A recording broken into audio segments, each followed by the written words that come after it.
Throughout this video, you're going to hear me use the term self-reinforcing behavior. And a self-reinforcing behavior is simply a behavior that has value in and of itself.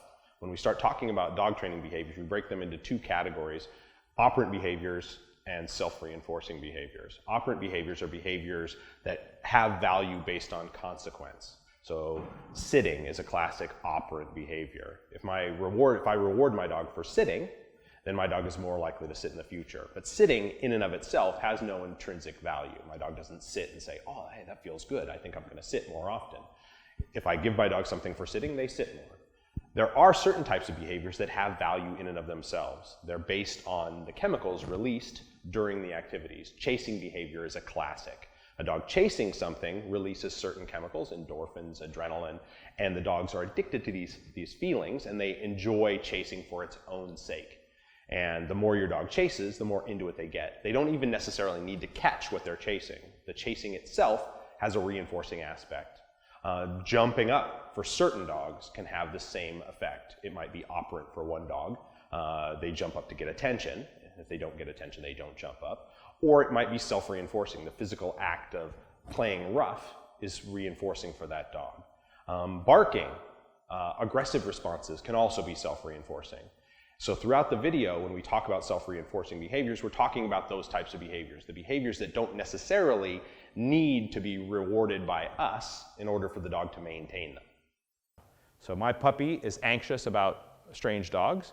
If I let it get to the end of the leash and bark at strange dogs enough, it becomes self-reinforcing, and now they're not nervous anymore, and they still do it.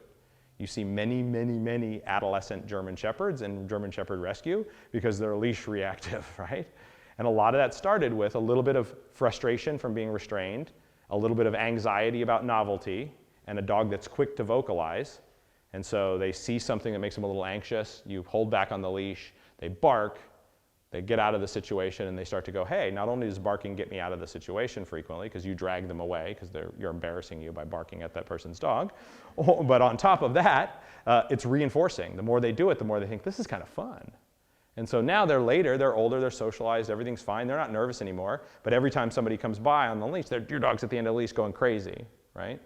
And at that point, it can be much harder to fix, and I have to go back and now apply a bunch of pressure to the dog to make them stop.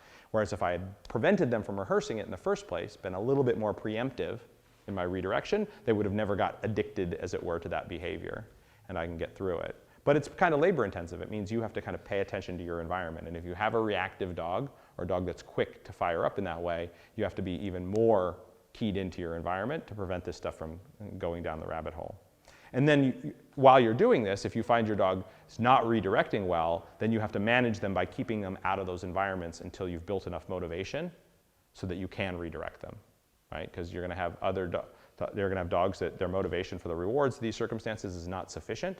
And so you need to go back, build more motivation for those things, and try to control the environments they're in for a period of time so they don't get to practice that. So don't go walk down the bike path where a new dog comes by every 2 minutes, right?